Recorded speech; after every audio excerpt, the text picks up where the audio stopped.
सोचिए, अगर एक दिन ऐसा भी हो जहाँ शारीरिक परीक्षा ही नहीं, मन और आत्मा का भी कसौटी हो, जहाँ हर एक सुबह नए इरादों के साथ शुरू होती है और हर शाम एक सबक के साथ खत्म होती है। आज हम समझेंगे कि रमजान का मकसद क्या है, रोजा क्यों रखा जाता है और इतना खास क्यों है। तो चलिए शुरू करते हैं बिना किसी देरी के।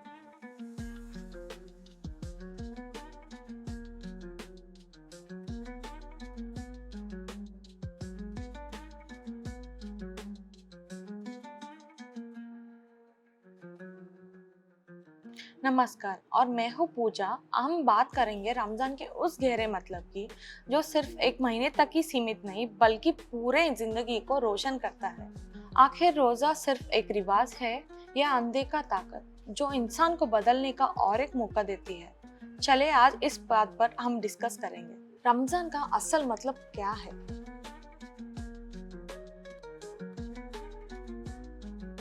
रमजान इस्लाम का सबसे पवित्र महीना माना जाता है। ये महीना रहमत, माफी और मुक्ति का होता है। कहा जाता है इसी महीने अल्लाह ने कुरान का पैगाम भेजा था, जो एक रोशनी की तरह काम करता है हर इंसान पर।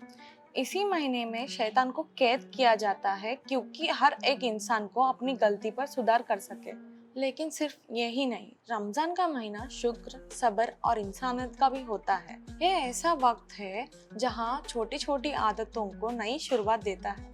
रोजा क्यों रखा जाता है।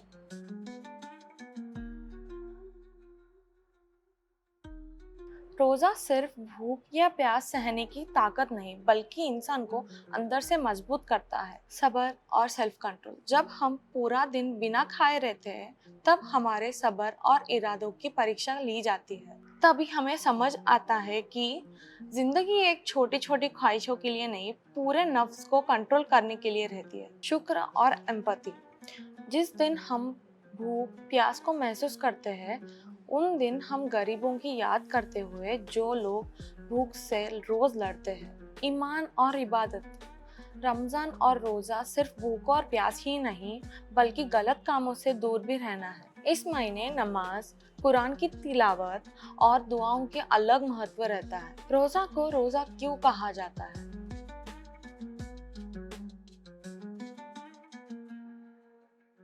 रोजा सिर्फ रोजा ही नहीं बल्कि एक पर्शियन शब्द है जिसका अर्थ स्वम होता है। अरेबिक में स्वम का अर्थ रुकना या अपने आप को रोकना होता है।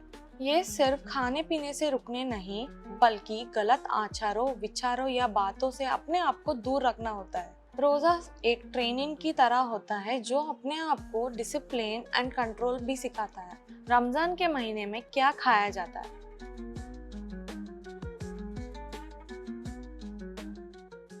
रोजा सिर्फ दो खास वक्त पर खोला जाता है जो है सहरी एंड इफ्तारी। सहरी यानी सुबह जहाँ रोजा खोला जाता है और हेल्दी मील्स लिए जाते हैं जिसमें खजूर, दूध और हेल्दी डाइट भी रहता है जिससे दिन की हेल्दी एनर्जी बनी रहती है। इफ्तार यानी शाम का वक्त जहाँ रोजा खोलने में सुकून का पल होता है। इसमें खजूर और पानी से रोजा खोला जाता है और अपने अपने मनपसंद खाद्य पदार्थ खाए जाते हैं। बहुत जगह इस महीने बिरयानी, हलीम, कबाब की शान होती है। रमजान का खास बात क्या है। लैलात उल कदर। रमजान के आखिरी 10 दिन बहुत खास होते हैं जिन्हें शाब ए कदर भी कहा जाता है। कहा जाता है कि इन रात जो भी दिल से दुआ मांगते हैं अल्लाह हर एक दुआ सुनता है। ज़कात और सदका। रमजान सिर्फ इबादत का महीना नहीं बल्कि गरीबों को दान देना भी होता है। ज़कात और सदका दिया जाता है क्योंकि लोग मुश्किलों में ना पड़े। ईद की खुशी। रमजान के बाद आती है ईद उल फितर जो एक नए जिंदगी की संकेत देती है। तो रमजान सिर्फ एक महीना ही नहीं बल्कि एक नई शुरुआत है और नया सफर है। उसमें हमें शुक्र, सब्र और इंसानियत सिखाते हैं ताकि हम एक बेहतर इंसान बन सके। अगर आपको ये एपिसोड पसंद आए, लाइक करें, शेयर करें और सब्सक्राइब करें। अपने दोस्त या परिवारों को जरूर शेयर करें ताकि ये रमजान का पैगाम उन तक पहुंचे। मैं पूजा आप सबको रमजान की ढेर सारी शुभकामनाएं देती हूँ। दुआओं में याद रखिएगा।